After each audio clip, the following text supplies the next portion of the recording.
Okay, very excited to be with Doug and Stacy from Off Grid with Doug and shotgunning Stacy. that? You've done it enough times so you know. Oh yeah, I they're saying that because I can't see what we look like right now. So yeah, it's definitely, I've done enough selfies that I know we're in frame. Plus I made it like a really wide lens. Need a Canon Mark 7. I have a very nice camera in there, but it just uploads the files are too big. It takes too long. People want it too nice now. for the camera. It's too nice. It's too nice. I Is this can't. live show or? We're not live. Yeah. We're recorded. That's too much. Let's start all over. You ready? Okay. Hey, who's asking the questions here? I was just wondering. I mean, I'm like, dang, how do you get in that lineup going? I'm pretty good at this stuff. I don't ever go blind like that. Okay. All right. This is Doug and Stacy. All you see is Doug's beard. Yeah, it could, but you know what? Whatever. It works. So, all right, you guys are here. You're going to be speaking tomorrow at the Wise Traditions Conference. Were you already like in this world? I mean, did you already know about the Weston A. Price Foundation? Oh, that's one of our main sources that we looked into when we were moving off grid for health and nutrition was their book. Yeah, the one book that we had was Nourishing Traditions. And basically, when we moved off grid, there's a book called Nutrition and Physical Degeneration that totally, blew my mind. So, and then I took a holistic lifestyle coaching class. It was about 15 or 16 years ago. And that's kind of how I got, into what's going on here. And I love it, and that's how we live.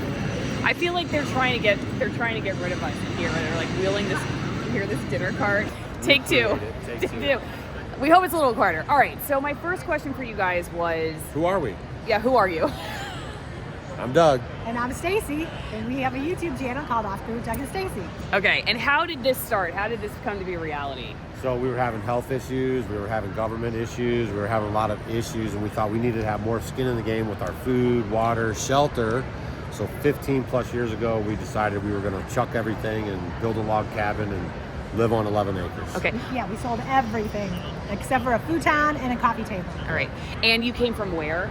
St. Louis. Same Missouri. Okay. We're Missourians. Oh, so did you just drive here? Are you still in Missouri? Yeah. Yes. Oh, all right. I didn't know that. We just flew here, but boy, my arm's tired. Yeah, we're in rural Missouri, so we have like 11 acres. So. Right. Okay. All right. So a lot of people, they see this kind of lifestyle on YouTube or Instagram and they think it's so cool and they want to do it like we thought we were going to get an Airstream and renovate it and it was going to be awesome. And we, after like 5 years of staring at it, we just got rid of it because just like everybody else, we didn't have time to do it. So what are the misconceptions of the off-grid lifestyle that you think people romanticize, that you were like, or maybe you even did, and then now you're like, oh, we should have thought this through first?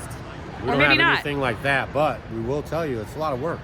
And that's why they have all those conveniences that you're so used to. Like the store and the air conditioner. You know what I mean? Like that takes a lot to get used to go back in time, so to speak, so you have to do more of that yourself instead of just pushing buttons.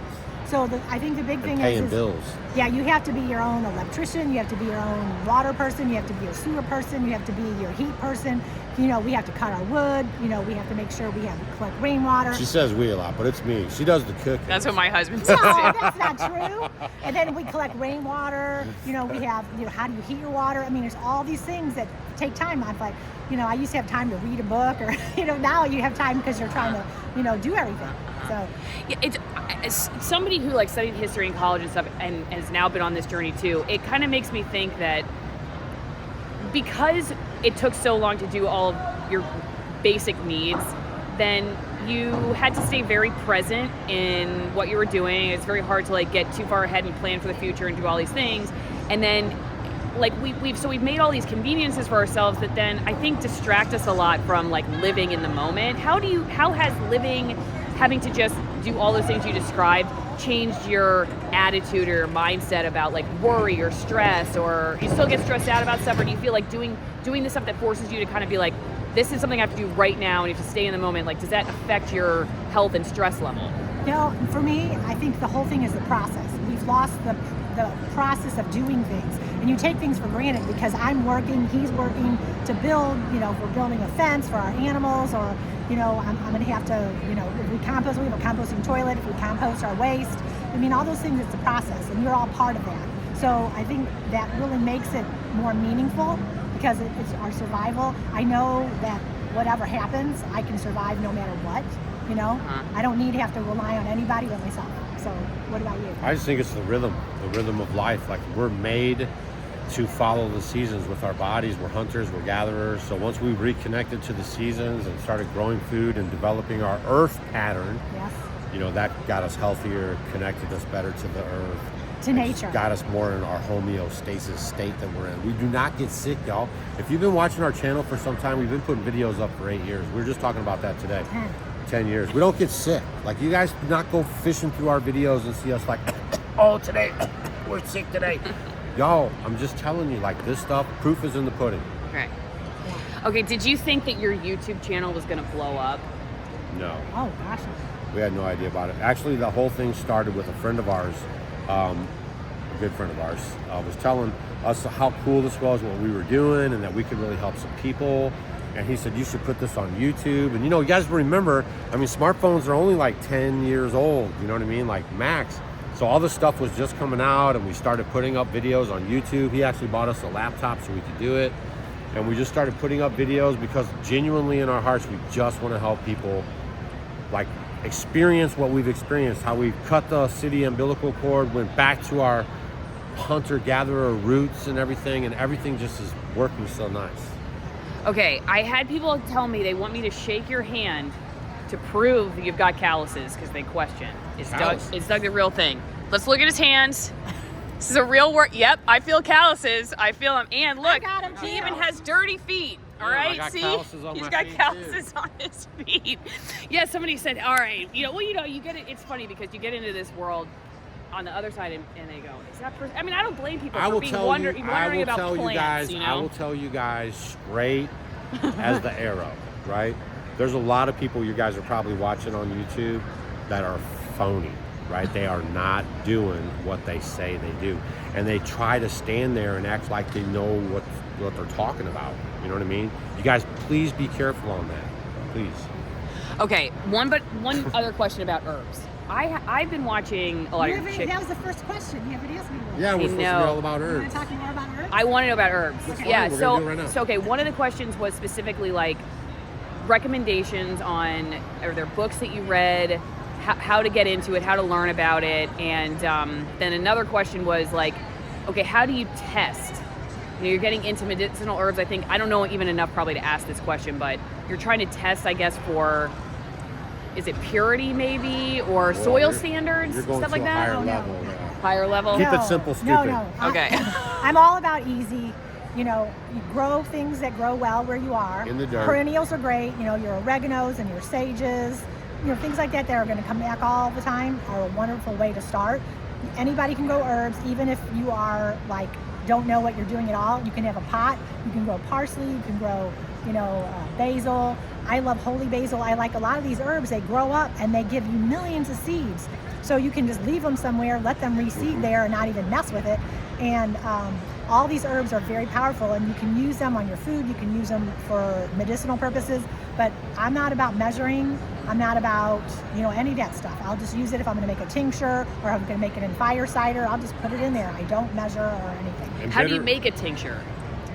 Do you want me to? Well, we have a video. Okay, watch their video. Watch their video. A tincture A is quick way to go it's an is- extraction. So you're going to put your herbs in, and the alcohol is going to extract the High medicinal proof. properties from it. Okay. And that way, one thing with tinctures that are nice is you're going to do it usually with a vodka, like 80 proof to 100 proof, a good vodka like No that. corn. And then the great thing about them, they will last many years. I mean, people say 30 years sometimes in these bottles. So it will last a very long time. Now, there's other things you can do, like a fire cider, which is made with apple cider vinegar, raw apple cider vinegar.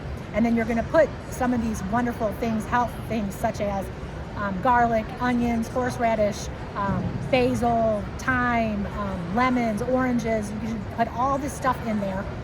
And then you let it set for about 4 weeks or so. Then you strain it, and then you have this wonderful cocktail that you can take that'll help your immune system. All by And the God's crazy design. thing is if you went to Whole Foods or Natural Grocers or someplace, they sell those little fire cider shots for like $4 or $5 a piece, when you can make gallons of it. And you can start a business, and you could do it too. Or just give it to your family and friends, and then that way you have it during cold and flu season. What's the biggest mistake people make when trying to start doing herbs, or top couple mistakes? Overthinking it? Yeah, probably or... overthinking No, it. just got to do it. listening to you. Herbs are probably the easiest I thing. do overthink. Yeah, That's because Serious. true. A lot of people do. It's called analysis paralysis. That my husband says I have that. Yeah. Yeah, so like for like peppermint, any of the mint families, they'll go crazy. So if you have mint, I would definitely, you want to get like a garden box and put your things in there, some of your perennials, and just let them come back year after year. They're beautiful for the pollinators. They will bloom, have wonderful flowers. All the bees will be all around. You can use it for mint tea. You could use it. I use a lot of my herbs like lemon balm, which is another perennial that's wonderful. Lemon balm, mint, oregano. Those things are great. I have it by my door. I just come out, I rub it all over my clothes and myself. That's my bug spray, and it's natural. And then they don't stay away from me. So I definitely like to use it for that. You can use it, like I say, for your foods. You can use it for medicine. So, and oregano is another thing. I know you're liking the chickens too, Yes. right? So I use oregano. I grow lots of it, and I let it dry out, and then I crumble it up and I put it in my chicken feed because it's a wonderful way to keep their immune system rock on.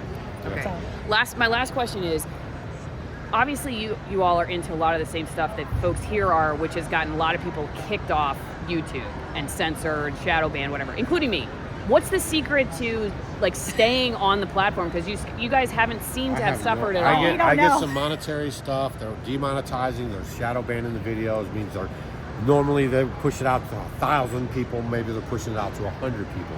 So there's that kind of stuff's going on. But I really cannot tell you the secret sauce besides maybe, I don't know if you guys are religious out there, but I just feel like I'm doing what I'm supposed to be doing. Like I'm doing the Father's work. I'm just trying, Stacy and I are just trying to help, show you a different side, educate you on what we've learned, what's been working, and how we feel.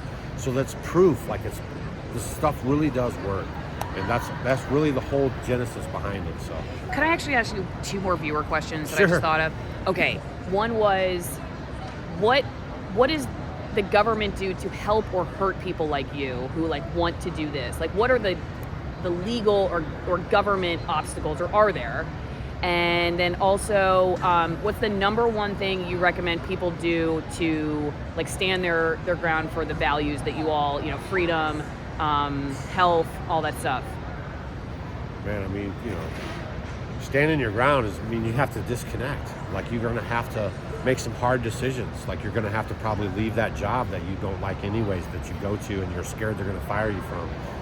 You're going to have to maybe leave the city area where you've grown up, Maybe if you're older like us, you're going to have to leave those grandkids and maybe get to visiting them or Skyping them, right? I see a lot of people being held back by things that they shouldn't let them hold back, that are not really focused on their best interest, right? So I don't know, like that's a tough question for everybody to kind of grapple with themselves. But You were saying fear. I think Definitely fear fear. really gets people. You get stuck. Like for me, I had a job. I 30-something years. Yeah, I worked. built it I up. taught. Yeah. I did like movement education in Yeah. Montessori school, and I left because I wasn't going to wear a mask. Or Stand your anything. ground. I stood my ground. So I loved what I did, but I'm not going to be told to do that. And I think if more people did that, it would make a big difference. And as far as government stuff goes, guys, you got to find out what's up before you buy your property. Like, don't just slide in, buy some property, and then try to work in their parameters. Get what you need done first.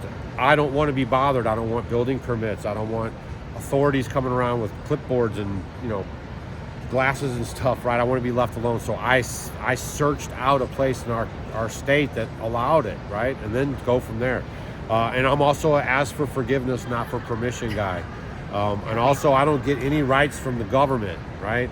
The Constitution in America, anyways, is the government's threshold of how they can bother me. Other than that, I don't get any of my rights from any government agency.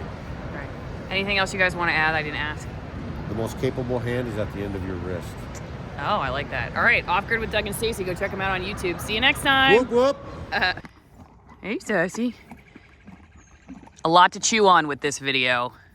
A lot to chew on with this video, says Sassy. And check out our seed starts here. We got some beans and squash and beets and alpine strawberries, which will probably take years to just get a single strawberry, broccoli, tomatoes, pepper, and onion. So very excited about that. Out at sunrise, which they tell you to do at the Wise Traditions Conference. So I'm gonna tell you what it was like meeting Doug and Stacy in 1 second. Don't forget, you're watching all these videos, you're like, this is a lot of information. I need a drink to get through all this, and I've got a drink for you. Go to AllisonWinePromo.com and get 50% off the most amazing Malbecs from Argentina and 50% off shipping. These come from very remote regions, very high altitude, 6,000 feet plus, one from almost 9,000 feet, small family farms, traditional farming methods, hand-picked grapes, all that good stuff. And it's just genuinely good wine, tastes really good, and it's a great way to support my work. Also, check out the affiliate links in the description or pinned comment. One of them is greenpasture.org's website, and they make the high vitamin D butter oil fermented cod liver oil blend that I take that has really helped my dental health. I did a video several years ago about how I didn't go to the dentist for 3 years and I had no cavities, and they said my gums look great. So go check them out.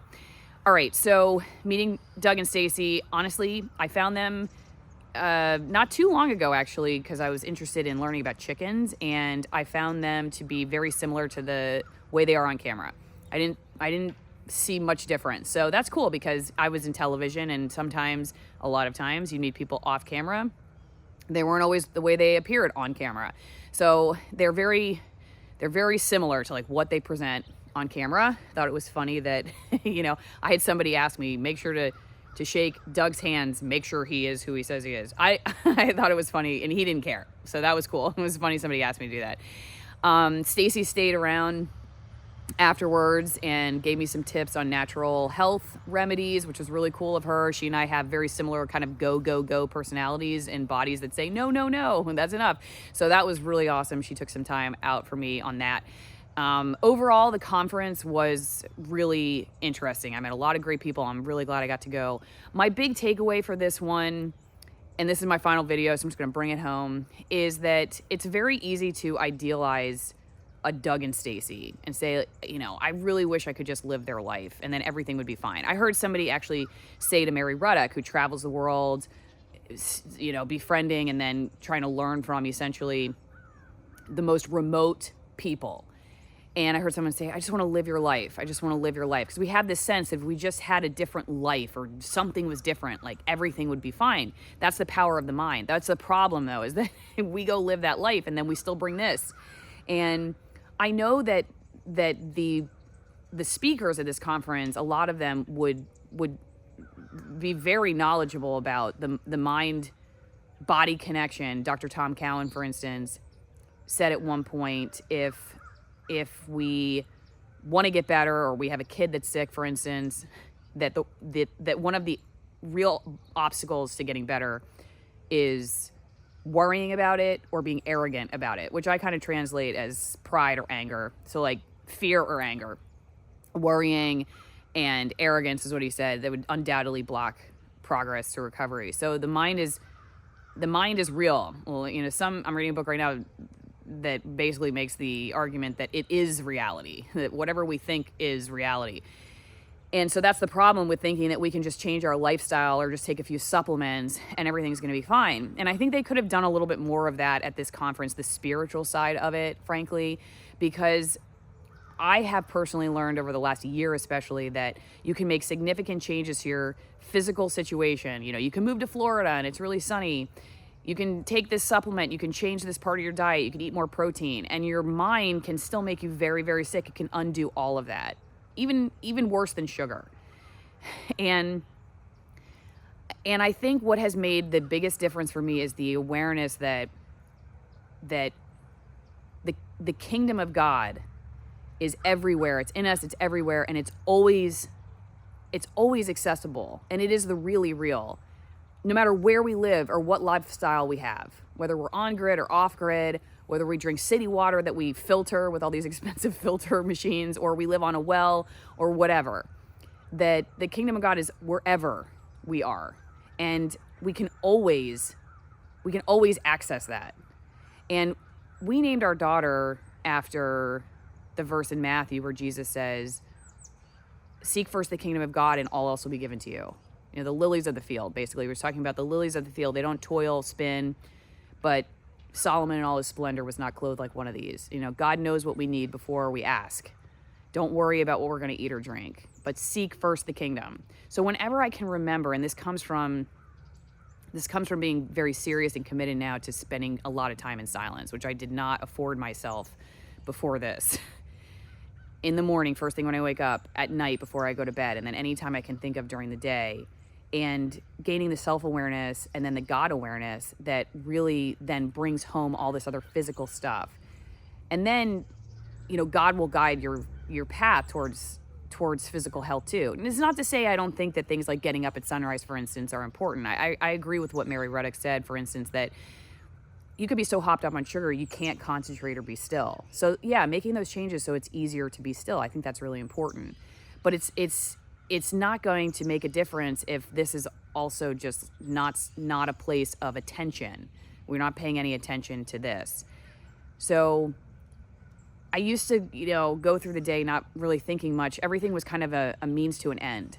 Wash the dishes to get to the next task. Clean the floor to get to the next task. Get the kids in the car to get to the next task. Do all these things to get to the next thing. Everything was a means to an end. And now it's like I'm trying to see everything as an end in itself. Actually, the same book that I was just talking about, Joan Borisenko's book, Mending the Body. No, I always get it wrong. Minding the Body, Mending the Mind. She suggests as an exercise to pick one activity a day to do as a meditation, where you're not doing it to just get to the next thing, but you're just doing it and you're present. You're noticing the way it feels or smells or all these things, and you're just there, learning to be very present. It takes practice, but it's so worth it. So I try to say now that I am aware of this, like seek first the kingdom. Something that seems to be bad happens, seek first the kingdom. Something that seems to be good happens, seek first the kingdom. The really real is that. It's so much more than what we see, so much more than we can sense necessarily with our physical senses. I think even a quantum physicist would say that, though, to be honest, I shouldn't be talking physics right now because I've only been up for like an hour at sunrise, but they would say that there's so many dimensions to reality that, we're not necessarily aware of in our day-to-day lives, but it's the really real. As Paul says in the Bible, we're not battling against flesh and blood, but against the rulers and the principalities of this present darkness. Speaking of present darkness, I did have to cover my eyes for a second filming this the first time around because Peter Goat and Heidi Goat had a little moment together. Peter. Oh my goodness.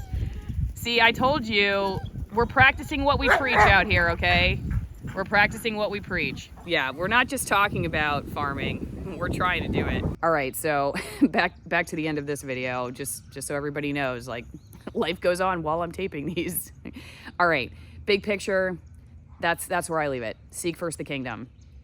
Seek first the kingdom, and then all the rest of this stuff makes a lot more sense. Let me know what you think about that. Let me know what you think about all the videos. Let me know what you think about the Wise Traditions Conference, the stuff that you've learned through these videos. And thanks again to everybody who helped me get there. Really appreciate all the support, even if it's just $1 or 50 cents or whatever. It all goes towards a good cause. And that's all I got. So I'll see y'all in the next video. Take care.